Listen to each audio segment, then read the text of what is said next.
इंसान की मृत्यु के बाद क्या होता है और क्या हो सकता है, ये सवाल हमेशा से ही इंसान को रहस्यमय दुनिया की तरफ खींचता आया है। हमारी जिंदगी के इस अंतिम सफर के बारे में कई सिद्धांत और कहानियां हैं। कुछ मानते हैं कि मृत्यु के बाद आत्मा अनंत शांति पाती है, तो कुछ का मानना है कि आत्मा एक नई दुनिया में प्रवेश करती है।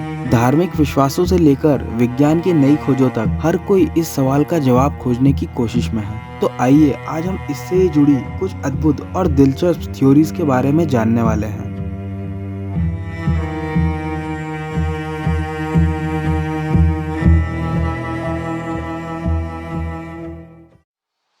सबसे पहली जो थ्योरी है वो है क्वांटम इमॉर्टेलिटी।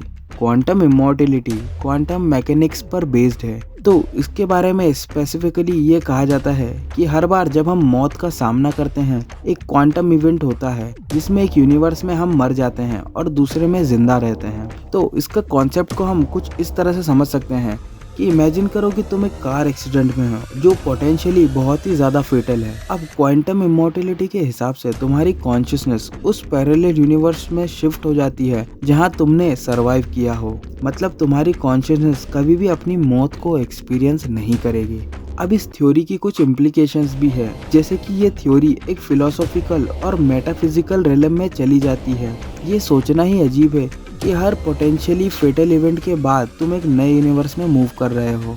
सेकेंड थ्योरी जो है उसे हम कहेंगे सिमुलेशन हाइपोथेसिस। अब इस थ्योरी के जो फिलोसोफर है वो है निक बॉस्टॉम, और उन्होंने ये प्रपोज किया था कि ये थ्योरी सजेस्ट करती है कि हम सब एक एडवांस सिविलाइजेशन के कंप्यूटर सिमुलेशन में एग्जिस्ट करते हैं। अब इसके कॉन्सेप्ट को हम कुछ इस तरह समझेंगे, just like a video game, हर चीज हमारे आसपास प्री प्रोग्राम्ड है। जब हम मर जाते हैं it's like a game over screen, तुम्हारा कैरेक्टर खत्म हो जाता है, लेकिन उस सिविलाइजेशन के लिए तुम्हारे एग्जिस्टेंस का एक रिकॉर्ड हमेशा रहता है। अब इसकी कुछ इम्प्लीकेशंस भी है, जैसे कि ये थ्योरी सच होती है तो हमारा पूरे रियलिटी आर्टिफिशियल है और ये हमारी पूरी लाइफ और रियलिटी पर बहुत ही बड़ा सवाल खड़ा कर देती है।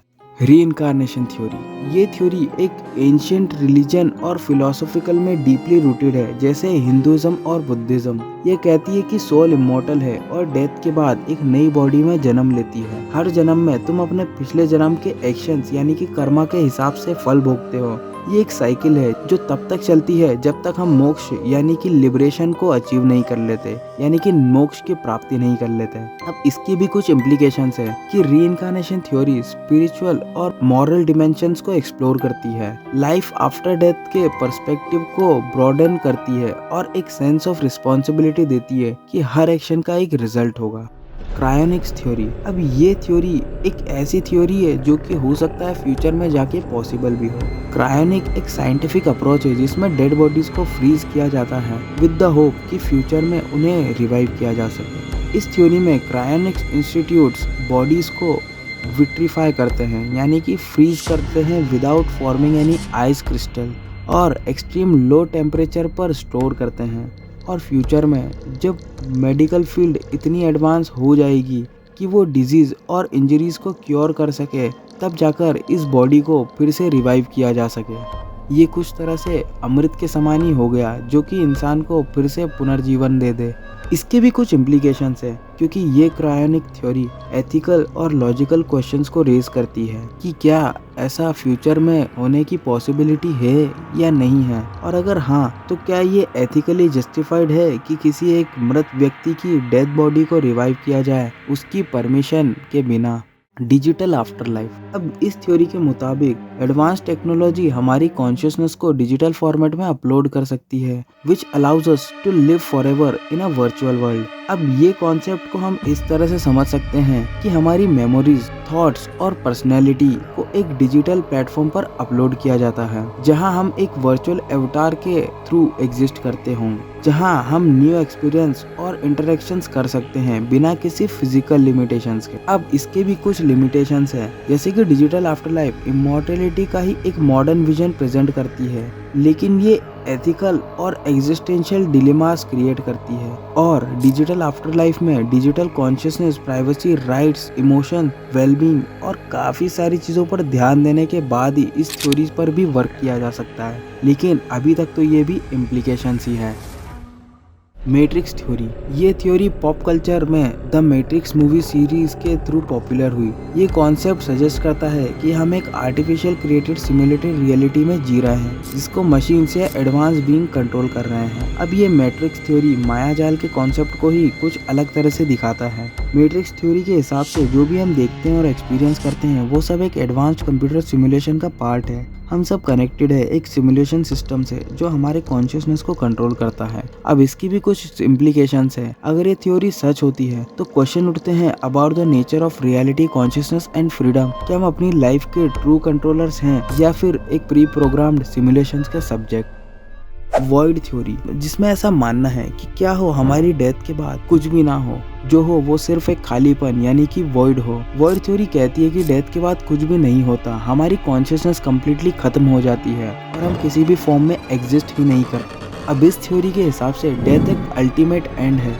जब हम मर जाते हैं तो कोई आफ्टर लाइफ री-इनकार्नेशन या डिजिटल एक्सिस्टेंस नहीं होती, just like switching of a light. अब इस थ्योरी के कुछ इम्प्लीकेशंस है, जैसे कि ये theory existential and nihilistic perspective को एक्सप्लोर करती है। अगर डेथ के बाद कुछ भी नहीं होता तो ये लाइफ का पर्पस और मीनिंग क्या है, ये क्वेश्चन रेज करता है about the importance of living a fulfilling life and making the most of our existence. Permanent sleep paralysis theory. अब ये थ्योरी कहती है कि डेथ के बाद हम एक परमानेंट स्लीप पैरालिसिस स्टेट में चले जाते हैं, जहां हमारी बॉडी तो डेड होती है पर कॉन्शियसनेस रिमेन करती है एक पैरालाइज स्टेट में। अब स्लीप पैरालिसिस एक कंडीशन होती है जहां पर्सन अवेक होता है पर मूव नहीं कर पाता। परमानेंट स्लीप पैरालिसिस थ्योरी ये इमेजिन करती है कि डेथ के बाद कॉन्शियसनेस उसी स्टेट में फंस जाती है, फुल्ली अवेयर पर unable to interact with the surroundings. ये थ्योरी टेरिफाइंग हो सकती है क्योंकि एक eternal state of awareness without any control और इंटरेक्शन का इमेजिन करना ही अनसेटलिंग है। ये फियर और हेल्पलेसनेस के एस्पेक्ट्स को हाईलाइट करती है, which explores the horror of eternal paralysis. Heaven and hell theory, जो कि बहुत ही ज़्यादा पॉपुलर थ्योरी है और काफ़ी सारे रिलीजियस बिलीफ्स पर बेस्ड थ्योरी है, स्पेशली क्रिश्चियनिटी, इस्लाम, जुडाइज्म, हिंदुइज्म एक्सेट्रा। ये कहती है कि डेथ के बाद सोल को जज किया जाता है और उसके डीड्स के बेसिस पर, उसके कर्मों के हिसाब से उसे हेवन या हेल में भेजा जाता है। हेवन यानी कि स्वर्ग एक डिवाइन प्लेस है जहाँ अच्छी सोल्स को यानी कि अच्छे कर्म करने वाले लोगों को इटर्नल पीस और हैप्पीनेस मिलती है। वहीं हेल यानी कि नर्क एक ऐसी प्लेस है जहाँ बुरे कर्म करने वाले लोगों को सजा का सामना करना पड़ता है। अब कौन अच्छा है कौन बुरा, किसने कितने पाप किए किसने कितने पुण्य किए, अब इसका जो फैसला है वो एक डिवाइन एंटिटी यानी कि गॉड करते हैं। अब ये थ्योरी एक एथिकल मॉरल डिमेंशंस को हाईलाइट करती है। लाइफ के एक्शंस और डीड का डायरेक्ट कॉन्सिक्वेंस होता है और ये थ्योरी लोगों को सही मार्ग पर चलने के लिए भी प्रेरित करती है, जिससे कि लोग बुरे कर्म ना करें और अच्छे कर्म के रास्ते पर चलें। God's theory. अब गॉड्स थ्योरी के मुताबिक ऐसा माना जाता है कि मृत्यु के पश्चात इंसान भगवान के रेलम में चले जाता है, यानी कि भगवान के लोक में चले जाता है। अब डिफरेंट कल्चर और रिलीजन में ये थ्योरी डिफरेंट फॉर्म में एग्जिस्ट करती है। जैसे कि हिंदुइज्म में डेथ के बाद आत्मा डिफरेंट टाइप ऑफ लोक्स में चले जाती है, जैसे कि वैकुंठ यानी कि भगवान विष्णु के रेलम में, या कैलाश यानी कि भगवान शिव के रेलम में। सिमिलरली एंशिएंट ग्रीक रिलीजन में भी सोल्स आफ्टर लाइफ में हेडेस के रेलम में जाती है। गॉड्स थ्योरी एक डीप स्पिरिचुअल पर्सपेक्टिव ऑफर करती है, जहाँ डेथ के बाद का एग्जिस्टेंस डिवाइन और स्पिरिचुअल से लिंक होता है। ये थ्योरी मॉरल, एथिकल और रिलीजियस कंडक्ट के इम्पोर्टेंस को हाईलाइट करती है और ये बिलीव फॉस्टर करती है कि डिवाइन बीइंग यानी कि भगवान सदैव हम पर अपनी दृष्टि रखे हुए हैं। इन सभी थ्योरीज के जानने के बाद यह साफ है कि मौत के बाद क्या होता है और क्या हो सकता है, यह सवाल हमेशा से ही इंसान की जिज्ञासा को बढ़ाता रहा है, चाहे वह विज्ञान की गहराइयों में छुपे हुए रहस्य हो या धार्मिक और आध्यात्मिक मान्यताएं। हर सिद्धांत हमें हमारे अस्तित्व के बारे में नए सवाल उठाने पर मजबूर करता है। हमने कई दिलचस्प थ्योरीज को जाना, क्वांटम इमॉर्टेलिटी से लेके सिमुलेशन हाइपोथेसिस तक, रीइंकार्नेशन से लेके डिजिटल आफ्टर लाइफ तक, और भी बहुत कुछ। हर थ्योरी अपने आप में एक नई सोच और दृष्टिकोण लाती है जो हमें हमारी जिंदगी की अहमियत को और भी गहराई से समझने में मदद करती है। आखिरकार इंसान की मृत्यु के बाद क्या होता है और क्या हो सकता है का जवाब शायद हमारे पास ना हो, लेकिन इन थ्योरीज को जानने से हम यह ज़रूर समझ सकते हैं कि हमारी ज़िंदगी कितनी अनमोल है। हमें हर पल का आनंद लेना चाहिए और हर दिन को एक नया मौका समझकर जीना चाहिए।